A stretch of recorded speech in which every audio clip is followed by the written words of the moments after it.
हे friend, स्वागत है आपका हमारे चैनल मूवीज पे। गाइस, मैं आज आपके लिए लेकर आई हूँ एक धमाकेदार मूवी। इस कहानी की शुरुआत में हमें अंतरिक्ष की गहराइयों में एक स्पेसशिप को दिखाया जाता है। ये वक्त होता है 2154 का। ये वक्त होता है जब इस धरती पर इंसानों ने सभी एनर्जी रिसोर्स को खत्म कर दिया होता है। इसलिए एनर्जी के नए रिसोर्स की खोज में इंसान एक दूसरे प्लेनेट पर जा रहे हैं, जिस प्लेनेट का नाम है पेंडोरा। गाइस, इस मूवी की इंट्रोडक्शन सुनकर बहुत ज्यादा इंटरेस्टिंग लग रहा है ना? हाँ गाइस, है भी। ये मूवी बहुत ही ज्यादा इंटरेस्टिंग है। गाइस, आपकी इन्फॉर्मेशन के लिए बता दूं कि जब 2009 में ये मूवी आई थी तो इसने तहलका मचा दिया था। उस समय तक ऐसी कोई मूवी नहीं बनी थी। इस कहानी के डायरेक्टर जेम्स कैमरॉन ने ये मूवी ऐसे बनाई है कि जैसे वो खुद ही इस प्लेनेट पर जा चुके हों और इस पर मौजूद लाइफ को एक्सपीरियंस कर चुके हों। तो चलिए, आपका और ज्यादा वक्त ना लेते हुए इस मूवी की शुरुआत करते हैं। स्पेसशिप के अंदर चैम्बर में एक आदमी की नींद खुलती है जिसका नाम जैक सली है।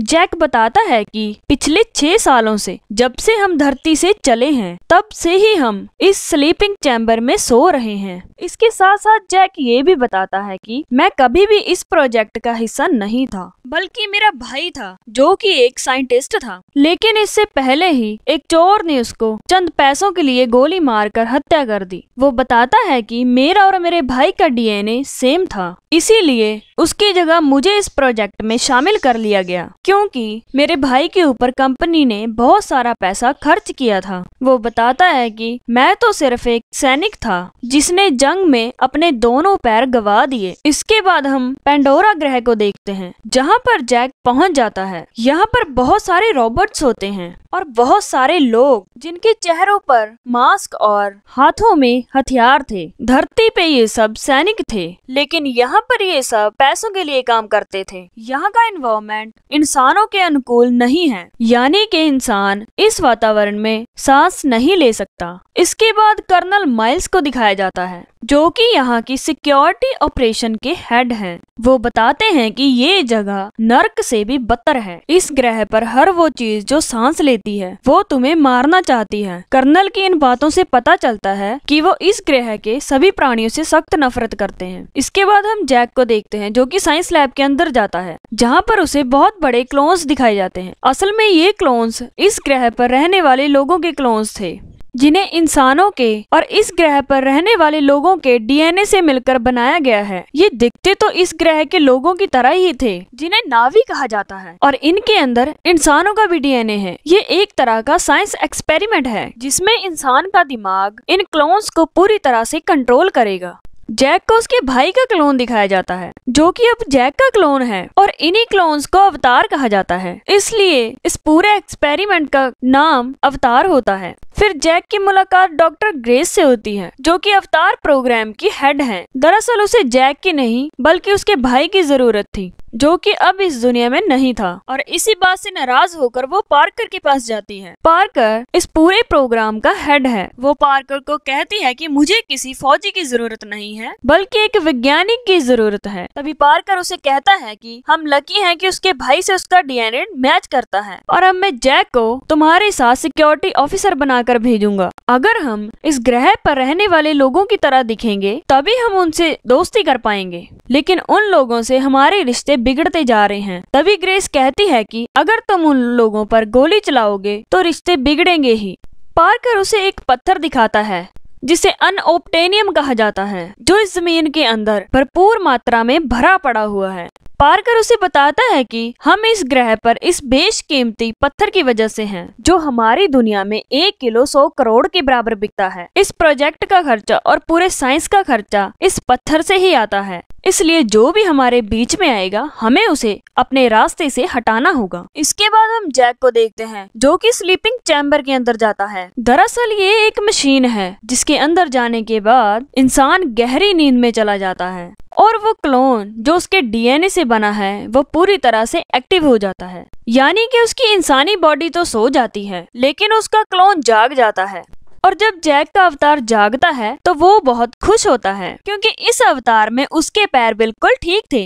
वो डॉक्टर्स के मना करने पर भी खड़ा हो जाता है और उस जगह से बाहर निकल जाता है और पूरी तेजी से भागने लगता है। ये सब उसके लिए एक सपने जैसा है।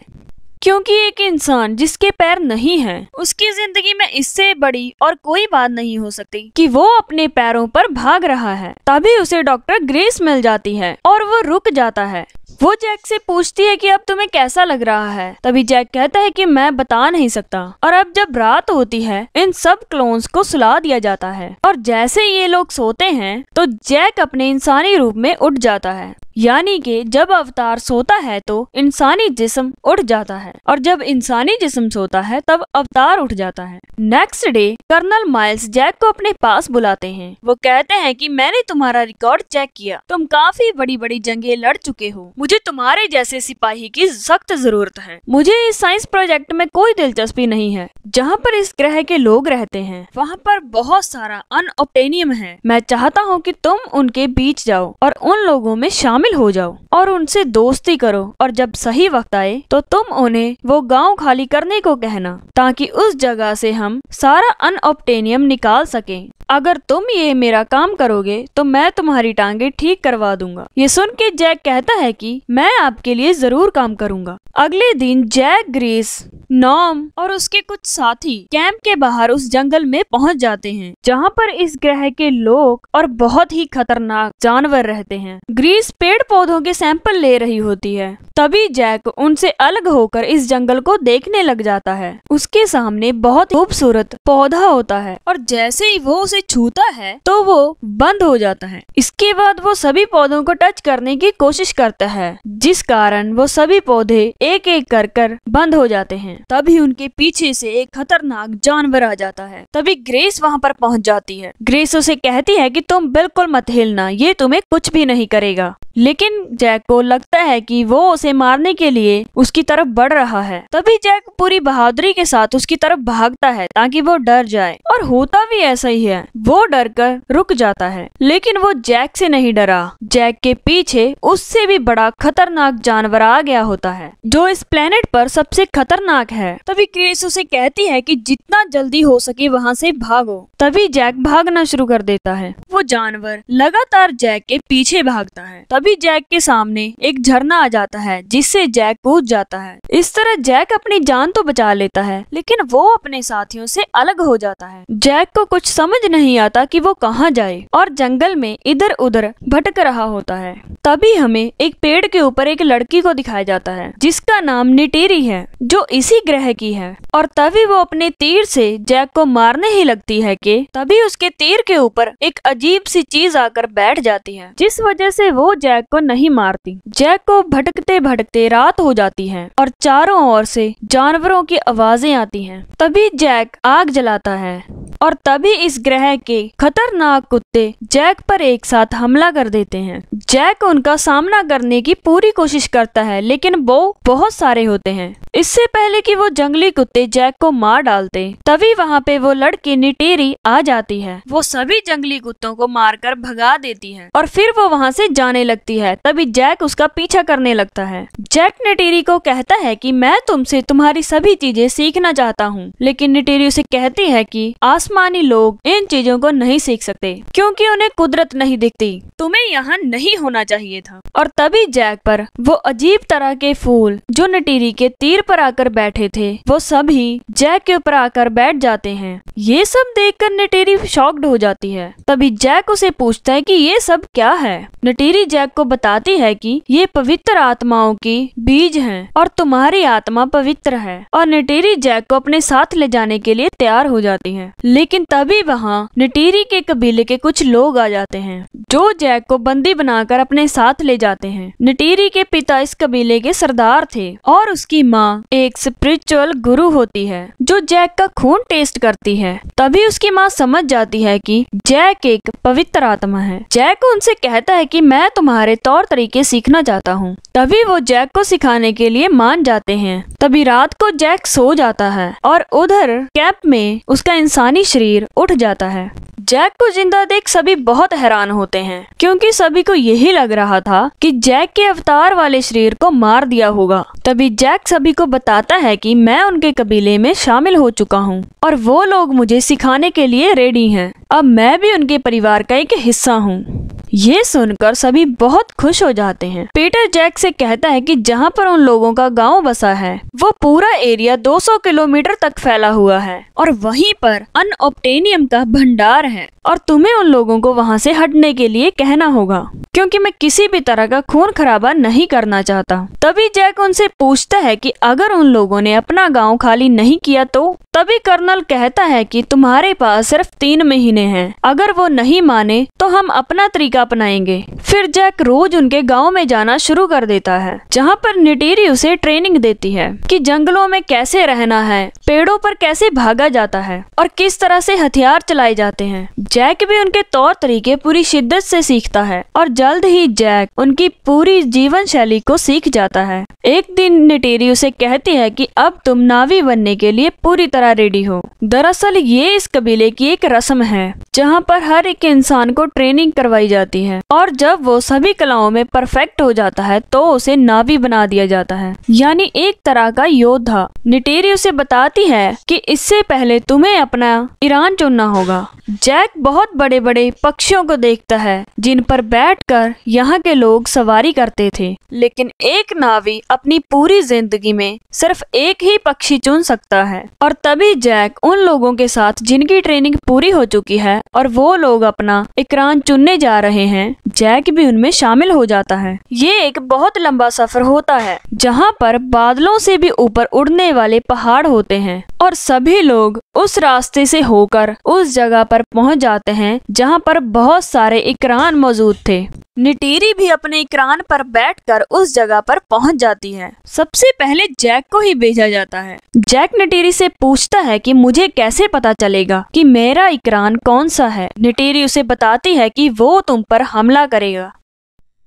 इसके बाद जैक अपना इकरान चुनने के लिए वहां पर जाता है, तभी एक इकरान उस पर हमला कर देता है। जैक बड़ी मुश्किल से उसे अपने कंट्रोल में कर लेता है और इसके बाद जैक ईरान की सवारी करता है। स्टार्टिंग में जैक को बहुत ज्यादा दिक्कत होती है, लेकिन वो धीरे धीरे सीख जाता है कि इकरान को कैसे कंट्रोल करना है। इसके बाद जैक और नेटेरी अपने अपने इकरान पर आसमान की एक लंबी सवारी करते हैं। धीरे धीरे ये दोनों एक दूसरे को पसंद करने लग जाते हैं। एक दिन जैक और नेटेरी अपने अपने इकरान पर सवारी कर रहे थे कि अचानक एक बहुत बड़ा इकरान उन पर हमला कर देता है। उसे देख वो दोनों भागने लगते हैं और किसी तरह से उसे बच जाते हैं। रात को इकीरी बताती है कि इसे ध्रुव कहा जाता है। आज तक कुल के इतिहास में सिर्फ 5 लोगों ने इसकी सवारी की है। ये हमारी दुनिया में सबसे शक्तिशाली है। मेरे दादा के दादा ने इस पर सवारी की थी और ये वो वक्त था जब हमारी दुनिया बहुत ही मुश्किलों से गुजर रही थी। जब मेरे दादा के दादा ने इसकी सवारी की तो सभी कबीले एक हो गए।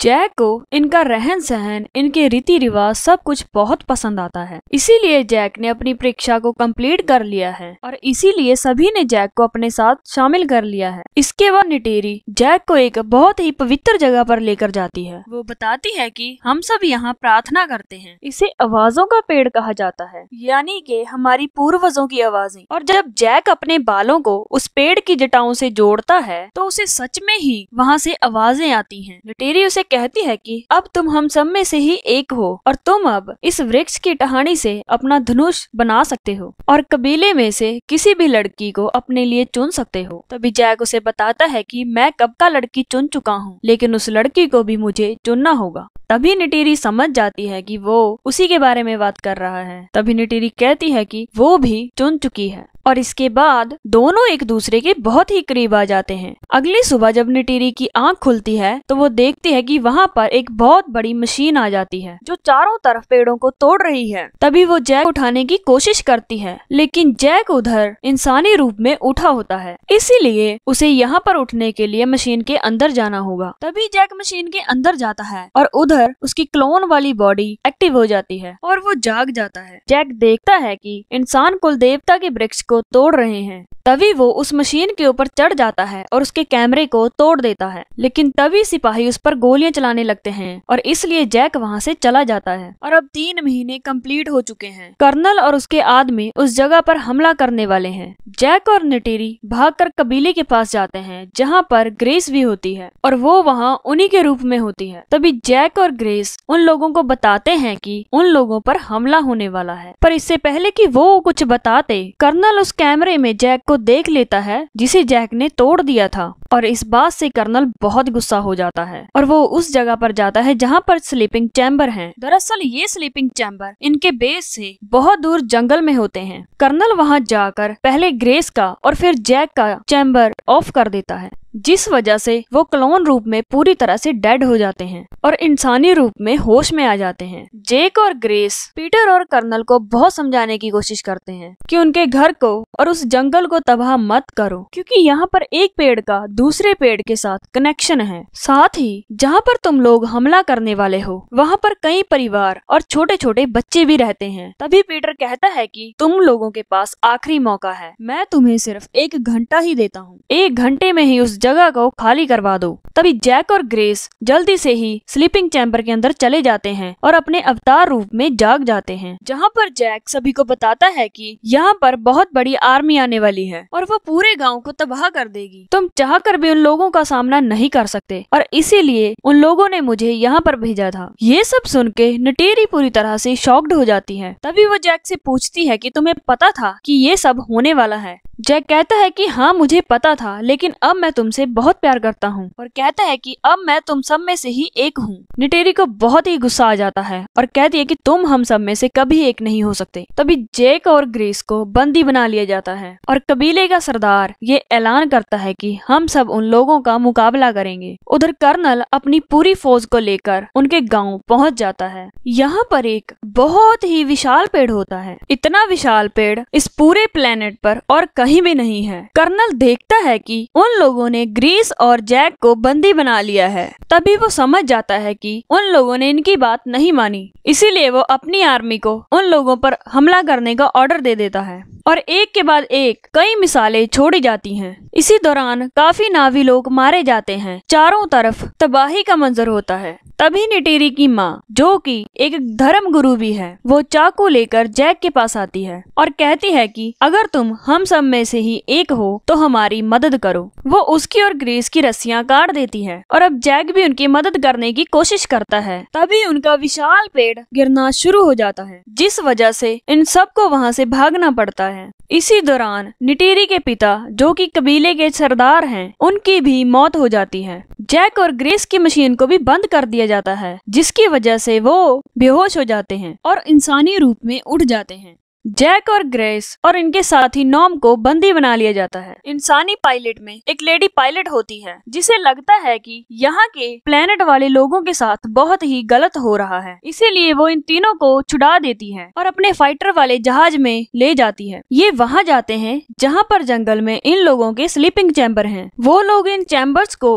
उस जगह से उठाकर दूसरी जगह पर ले जाते हैं ताकि कोई भी मशीन को बंद ना कर सके। और एक बार फिर से जैक स्लीपिंग चैम्बर के अंदर चला जाता है और अगले ही पल वो क्लोन के रूप में उठ जाता है। वो अपने चारों ओर तबाही के मंजर को देखता है। तभी जैक कहता है कि उन लोगों को मेरी सख्त जरूरत है और मुझे उनकी मदद की, लेकिन मुझे अपनी वफादारी एक बार फिर से साबित करनी होगी। तभी वो अपने क्रान को बुलाता है और आसमान में उड़ना शुरू कर देता है। तभी वो त्रुक को देखता है। त्रुक इस प्लेनेट का सबसे खतरनाक और सबसे बड़ा पक्षी है। जैक अपने क्रान को नीचे की तरफ, जहाँ पर त्रुक उड़ रहा होता है, वहाँ चलने को कहता है और वो अपने क्रान से त्रुक के ऊपर छलांग लगा देता है और उसे कंट्रोल कर लेता है। दूसरी तरफ हम नावी लोगों को देखते हैं, जो कि सब मिलकर प्रेयर कर रहे होते हैं और तभी सभी लोग बहुत डर जाते हैं, क्योंकि उन लोगों की तरफ इकरान बढ़ रहा था, जो यहाँ के लोग और पशु पक्षियों को मारकर खा जाता है। लेकिन जब लोग ध्यान से देखते हैं तो उन्हें पता चलता है कि उसकी सवारी जैक कर रहा था। ये देखकर सब के सब डर जाते हैं, क्योंकि आज से पहले सिर्फ 5 लोग ही त्रुव की सवारी कर सके। नटेरी को भी एक बार फिर से जैक पर विश्वास हो जाता है। फिर जैक यहाँ पर ऐलान करता है कि इंसानी लोग हमारी तरफ बढ़ रहे हैं। वो चाहते हैं कि हम इस जगह को खाली कर दें, लेकिन अब एक संदेश इंसानों तक भी पहुँचाना है कि चाहे कुछ भी हो जाए, हम लोग इस जगह को खाली नहीं करेंगे। बाकी कबीले वालों को भी अभी ऐलान कर दो कि त्रुक मक्टू ने उन्हें बुलाया है। दरअसल जो त्रुक के ऊपर सवारी करता है उसे त्रुक मक्टू कहा जाता है और जैक का ये संदेश पूरे प्लेनेट पर फैला दिया जाता है, जिस वजह से यहाँ पर और भी बहुत सारे नावी लोग इकट्ठा हो जाते हैं। फिर जैक आत्माओं के वृक्ष के पास जाता है, जहाँ पर वो इस प्लेनेट की देवी, जिसका नाम एवा है, उससे प्रार्थना करता है और कहता है कि मैं जानता हूँ कि हम लोग इंसानों को हराने के लिए काफी नहीं हैं और आप इस प्लेनेट के हर एक जीव जंतु में वास करती हैं। मुझे आपकी सख्त जरूरत है। अगले दिन इंसान इनकी आत्माओं के पेड़ को नष्ट करने के लिए आगे बढ़ते हैं, लेकिन जैक और उसके सभी साथी युद्ध के लिए तैयार थे। जैक के कुछ साथी अपने पक्षियों के साथ उन लोगों पर हमला करते हैं और कुछ लोग जमीन से हमला करते हैं। जैक के पास इस प्लेनेट का सबसे बड़ा पक्षी है, इसलिए वो सभी हेलीकॉप्टर्स को अपने त्रुक के पंजों से पकड़कर फेंक देता है। जैक बड़ी ही बहादुरी से उन लोगों का सामना करता है, लेकिन इंसानों के पास बहुत ज्यादा मात्रा में हथियार थे, जबकि इस प्लेनेट के लोगों के पास ऐसा कोई भी हथियार नहीं है। इसीलिए धीरे धीरे इस प्लेनेट के लोग हारने लगते हैं और एक वक्त ऐसा आता है कि जब निटेरी फंस जाती है और सोल्जर उसकी तरफ बढ़ रहे होते हैं, वो भी उन इंसानों के सामने आने ही लगती है कि इंसानों को रेडियो पर एक मैसेज दिया जाता है कि बहुत तेजी से तुम्हारी ओर कुछ बढ़ रहा है और बहुत ही जल्द बहुत ज्यादा मात्रा में इस जंगल के बहुत खतरनाक जानवर, जिन पर गोलियों का कोई असर नहीं होता था, वो सब इंसानों पर हमला कर देते हैं और एक एक कर इंसानों को मारना शुरू कर देते हैं। वहीं पर आसमान में बहुत सारे इकरान सभी हेलीकॉप्टर्स पे हमला कर देते हैं, यानी कि जैक ने जो देवी एवा से प्रार्थना की थी वो उन्होंने सुन ली थी, लेकिन कर्नल अभी भी हार मानने को तैयार नहीं था। तभी वो अपने रोबोट के अंदर फिट हो जाता है और जैक पर हमला कर देता है। जैक और उसके बीच बहुत ही घमासान लड़ाई होती है। कर्नल जैक को कहता है कि शायद तुम अपनी असलियत भूल गए हो। तभी कर्नल को स्लीपिंग चैम्बर दिख जाता है, जिसके अंदर इंसानी जैक सो रहा था। वो स्लीपिंग चैम्बर को तोड़ना शुरू कर देता है, लेकिन जैक दोबारा उसके ऊपर हमला कर देता है, लेकिन जैक का इंसानी रूप उठना शुरू हो जाता है। इसीलिए यहाँ पर क्लोन वाला जैक कमजोर पड़ता जाता है। कर्नल चाकू से जैक का गला काटने ही वाला था कि निटेरी वहाँ पर पहुँच जाती है और अपने जहरीले तीर कर्नल के सीने से आर पार कर देती है और कर्नल वहीं पर मर जाता है। तभी जैक का इंसानी रूप जाग जाता है, इसीलिए क्लोन पूरी तरह से डेड हो जाता है। निटेरी उसे जगाने की बहुत कोशिश करती है। जैक को सांस लेने में बहुत प्रॉब्लम होती है, क्योंकि वो इस वातावरण में बिना ऑक्सीजन मास्क के सांस नहीं ले सकता। वो मास्क को उतारने की कोशिश करता है, लेकिन अपने पैरों की वजह से वो नहीं उतार पाता और तभी जैक अपनी आखिरी सांसें लेना शुरू कर देता है। तभी निटेरी को एहसास हो जाता है कि जैक का इंसानी रूप अंदर है। वो जल्दी से अंदर जाकर जैक को ऑक्सीजन मास्क लगा देती है, जिससे जैक को ऑक्सीजन मिलना शुरू हो जाती है। जैक अब पूरी तरह से ठीक हो जाता है, लेकिन वो अब इस प्लेनेट से वापस नहीं जाना चाहता। इसके बाद सभी इंसानों को वापस धरती पर भेज दिया जाता है, लेकिन कुछ लोग जो दिल के साफ हैं, उन्हें इस प्लेनेट पर रहने की इजाजत मिल जाती है। इसके बाद जैक के इंसानी शरीर और क्लोन वाले शरीर को आत्माओं के पेड़ के पास लाया जाता है, जहाँ पर सभी नावी लोग आत्माओं के पेड़ से प्रार्थना करते हैं और तभी जैक के इंसानी शरीर वाली आत्मा हमेशा के लिए क्लोन वाले शरीर में ट्रांसफर कर दी जाती है, यानी कि वो हमेशा के लिए एक नावी बन जाता है। अब वो पूरी तरह से इन लोगों में से एक है और इसी के साथ ये मूवी यहीं पर खत्म हो जाती है। गाइस, आप लोगों को ये मूवी कैसी लगी प्लीज मुझे कमेंट बॉक्स में जरूर बताइएगा। साथ ही वीडियो को लाइक, शेयर और चैनल को सब्सक्राइब करना मत भूलिएगा। मैं मिलती हूँ आपको एक और नई धमाकेदार मूवी के साथ।